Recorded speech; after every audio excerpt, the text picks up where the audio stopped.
అయితే ఇప్పుడు మిమ్మల్ని ఏదైనా శివుడికి సంబంధించిన మతపరమైన తెగలోకి లాగుతున్నారా? శివ అనే ఈ ఉచ్చారణ జీవం యొక్క అత్యంత తీవ్రమైన రూపం. అదే సమయంలో అది ఒక అడుగు మరణంలోకి, ఒక అడుగు జీవితంలోకి వేయిస్తుంది. ఎన్నో విధాలుగా ఈ ప్రతీకలన్నీ, సింబల్స్ అన్నీ జీవపు స్వభావం వ్యక్తీకరించడానికే ఉపయోగించబడ్డాయి. లెక్కలేనన్ని కథలు, ప్రతీకలు ఏర్పాటు చేయబడ్డాయి. చాలా సజీవంగా పురుషత్వం ఉట్టిపడుతూ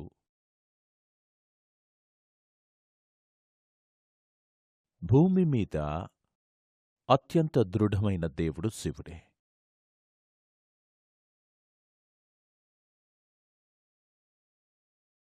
ఆయనకు ప్రతీకగా వాడింది జీవాన్నే.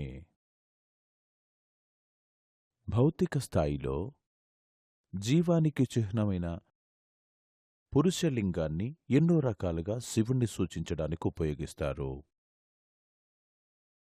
అదే సమయంలో అన్ని విధాలుగా అది జీవం యొక్క భౌతిక ప్రతీక. ఎందుకంటే మనం చూడగలిగేది దాన్ని మాత్రమే. ఆయన మరో విధంగా సజీవంగా ఉంటే మీరు దాన్ని చూడలేరు. ఆయన ఎన్నో ఇతర విధానాలుగా కూడా సజీవంగా ఉన్నాడని చెప్పడానికి ఈ మూడవ కన్నును చిహ్నంగా వాడతారు.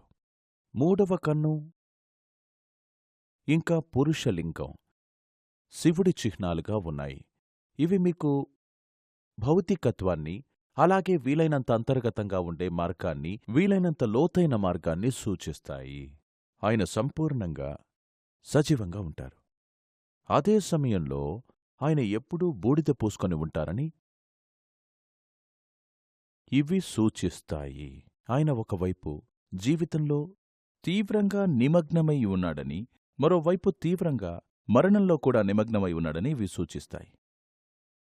ఎందుకంటే ఇప్పుడు కూడా జీవితం ఇలానే జరుగుతూ ఉంది.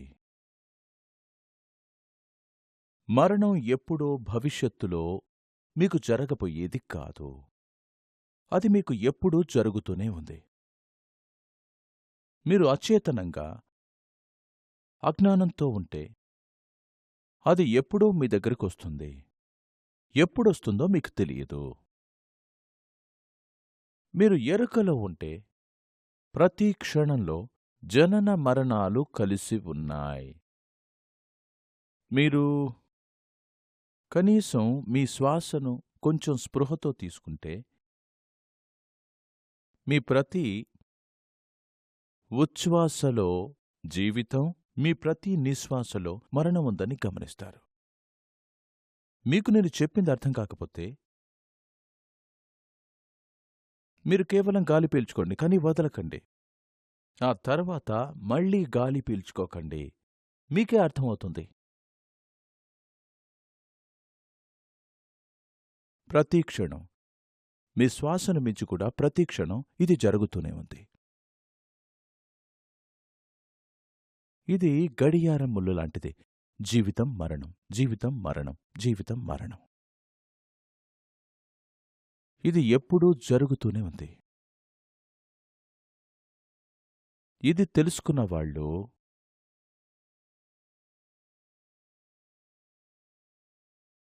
సహజంగానే జీవితం మరియు మరణం అనేవేవీ లేవని తెలుసుకుంటారు. జీవించటమే మరణం, మరణమే జీవితం. అవి రెండూ వేర్వేరు కాదు. అది కేవలం ఎప్పుడూ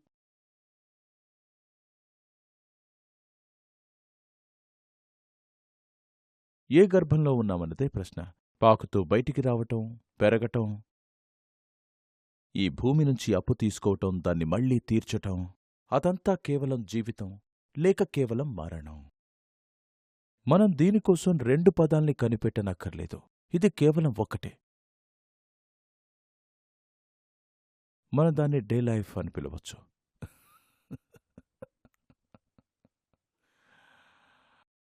ఎందుకంటే అవి 2 వేర్వేరు విషయాలు కాదు. ఎంతో దారుణమైన చైతన్యరహితం వల్లే అలా చెప్పబడింది.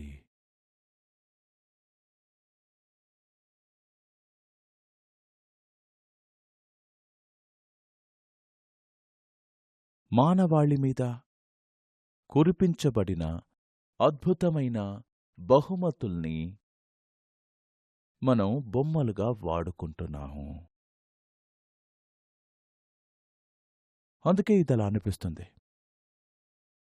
ఈ మెదడుకు, ఈ మేధస్సుకు ఎన్నో అద్భుతమైన పనులు చేయగల సామర్థ్యం ఉంది. కాని మనం ఇప్పుడు వాటిని ఆట వస్తువులుగా వాడుతున్నాం. జనాలకు ఆట వస్తువులంటే ఇష్టమనుకుంటా, అవునా?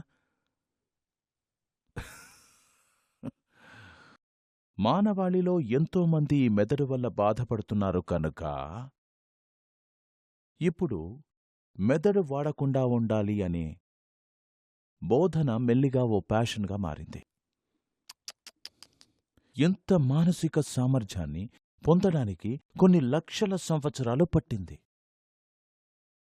ఇప్పుడు మనం మెదడును వాడకుండా ఉండడం గురించి మాట్లాడుతున్నాం. ఎందుకంటే మెదడు లేకపోవడం ఒక పిచ్చి మెదడు కంటే ఉత్తమమే. కాని ఒక చేతనమైన మెదడనేది అద్భుతమైన విషయం. దాన్ని ఎవరైనా ఎందుకు వదిలేసుకోవాలనుకుంటారు?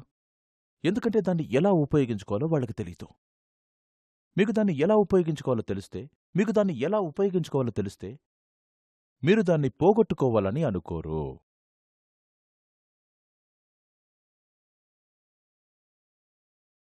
జనాలు శాంతిని కోరుకుంటున్నారు.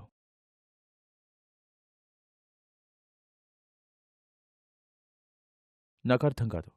మీరు ఇదే మార్గంలో ఈ స్కూల్ని దాటి ఇంకా కొంచెం ముందుకు వెళితే అక్కడ కొన్ని ప్రశాంత జీవులు మీకు కనిపిస్తాయి. మీరు వాటిని చూసారా? మీరు ఆశ్రమంలోని ఆవుల్ని చూసారా? లేదా? దయచేసి వెళ్ళి వాటిని చూడండి. అవి చాలా ప్రశాంతంగా ఉన్నాయి. ముఖ్యంగా ఈ సమయంలో అవి ఏమి తిన్నాయో వాటిని నెమరు వేసుకుంటూ ఎంతో ప్రశాంతంగా ఉంటాయి. ఎందరో యోగుల కంటే అవి ఎక్కువ ప్రశాంతంగా ఉంటాయి. కేవలం కడుపు నిండితే ఎంతో ప్రశాంతత. కేవలం గడ్డి మాత్రమే. చూడండి, మీరు చేయాల్సిందల్లా ఇదే.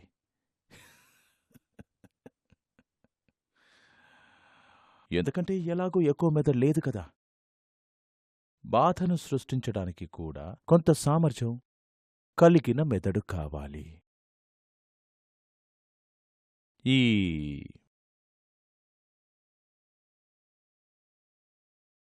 మెదడే ఒక సమస్యగా మారడానికి కారణం మనం జీవితం గురించి ఎన్నో తెలివి తక్కువ ఊహలు పెంచుకోవడమే. నిజానికి జీవితం మీద మనం ఎన్నో రంగులు పూసాము.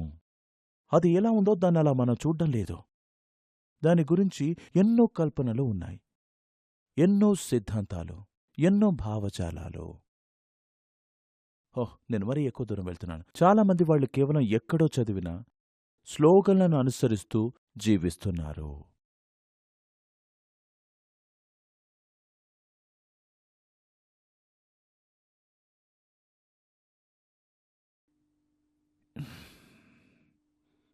ఇది ఒక ఆఫ్రికన్ పల్లెటూరులో జరిగింది.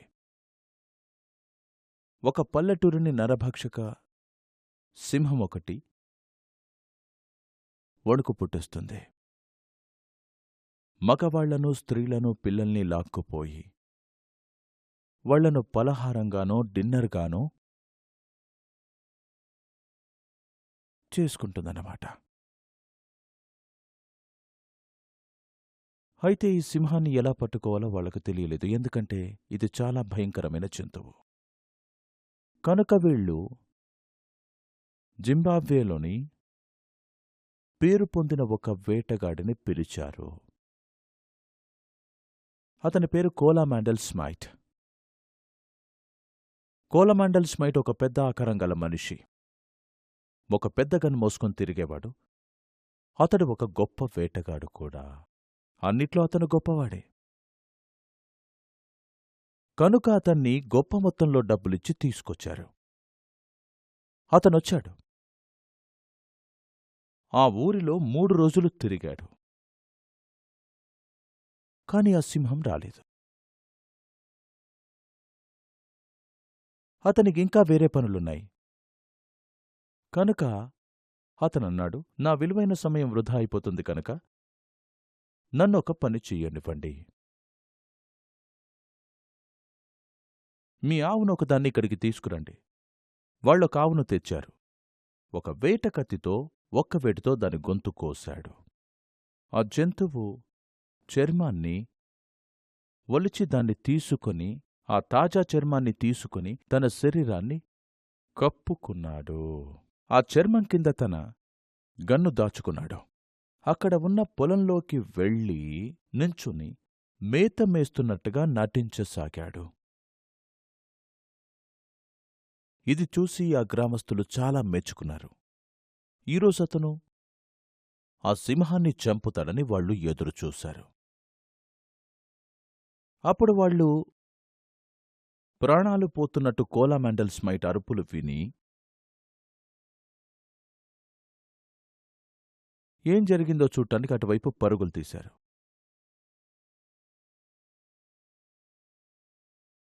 వాళ్ళు అక్కడ అతని మీద ఎక్కి ఉన్న ఒక ఎద్దును చూశారు. అతను కేకలు వేయటం మొదలుపెట్టాడు. ఈడియట్స్! ఎద్దునెందుకు వదిలిపెట్టారు అని. కనుక అది ఎలా మిమ్మల్ని పట్టుకుంటుందో మీకు తెలియదు. మరణం అటువంటిది. మీరు ఎరుకతో ఉంటే తప్ప మీరు జీవితమని పిలిచేది, మరణమని పిలిచేది రెండూ వేరువేరు విషయాలు కాదని మీరు తెలుసుకుంటే తప్ప అది ఎలా మిమ్మల్ని చేరుకుంటుందో మీకు తెలియదు. మరణాన్ని హత్తుకోలేని వాళ్లకి జీవితం అంటే ఏమిటో అసలు తెలీదు. మీరిక్కడ కూర్చొని నేను చావకూడదు, నాకు చావాలని లేదు, నేను బ్రతికుండాలని అనుకుంటూ ఉంటే జరిగేదేమిటంటే మీరు జీవించలేరు. మీరు ఎలాగైనా చనిపోతారు. కాని మీరు ఖచ్చితంగా కనీసం జీవించలేరు కూడా. నేనేదో ఇవాళ చనిపోవాలని కాదు. కాని అలా జరిగితే అది పర్వాలేదు. నన్ను నేను కాపాడుకోవడానికి, పోషించుకోవడానికి, జాగ్రత్తగా చూసుకోవడానికి అన్నీ చేస్తాను. కాని నేనివాళ చనిపోతే అది నాకు పర్వాలేదు. ఇప్పుడు నేను బయటికి అడుగు వేసి జీవించగలను, లేకపోతే నేను జీవించలేను. బసవ అనే వ్యక్తి ఓ కన్నడ యోగి, ఒక గొప్ప కవి, చాలా అద్భుతమైన భక్తుడు, చాలా అద్భుతమైన భక్తుడు. ఒక ముని, ఒక మర్మజ్ఞుడు. ఈయన కొన్ని వందల కవితలు రాశాడు. ఆయన వాటికనుగుణంగానే తన జీవితంలో నడుచుకునేవారు. ఆయన మరణం గురించి ఎన్నెన్నో రాశారు. జీవితం గురించి చాలానే రాశారు. కాని మరణం గురించి చాలా ఎక్కువగా రాశారు.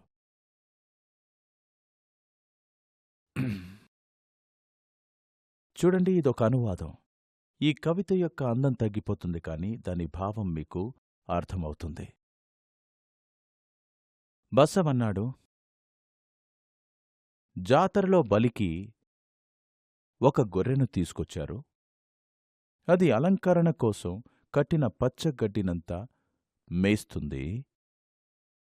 జాతరలో బలికి ఒక గొర్రెను తీసుకొచ్చారు. అది అలంకరణ కోసం కట్టిన పచ్చగడ్డినంతా మేస్తుంది. మరణం గురించి ఏమీ ఎరుగక, మరణం గురించి ఏమీ ఎరుగక అది కేవలం కడుపు నింపుకోవాలని అనుకుంటుంది. ఆ రోజే పుట్టి ఆ రోజే గిట్టడానికి. కాని నాకు చెప్పండి, దాన్ని చంపినవాళ్లు బ్రతికే ఉన్నారా? ఓ కూడల సంగమదేవా,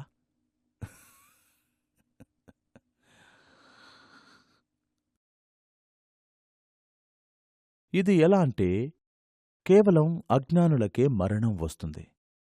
చేతనంగా ఉన్నవారికి మరణం రాదు, అది ఎప్పుడూ ఉంటుంది. జీవితం ఎలా ఉందో మరణం కూడా అలాగే ఉంది. దీని పట్ల ఎరుక కలిగి ఉంటే ఈ ఎరుకలో జీవితం అత్యుత్తమ స్థాయిలో తీవ్రంగా ఉంటుంది. మీరు కేవలం నడిచారు. నిన్న ఒక స్వామి మీకు చెప్పడం నేను విన్నాను.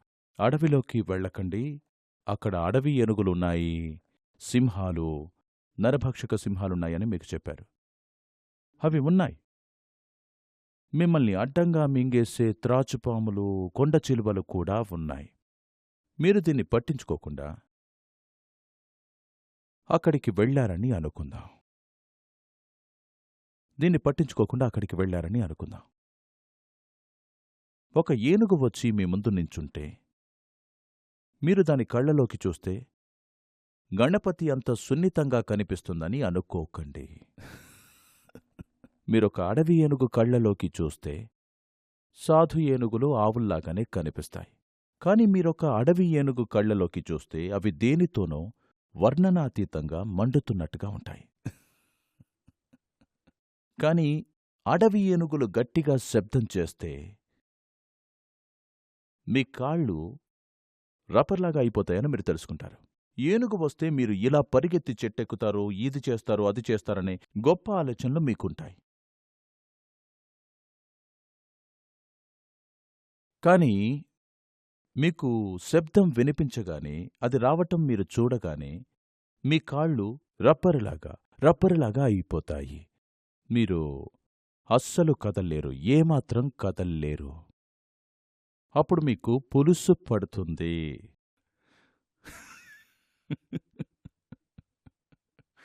అది జరుగుతుంది. కాని మీరు బ్రహ్మాండంగా అప్రమత్తంగా అవుతారు. ఒకవేళ మీరు చంపబడకపోతే మీ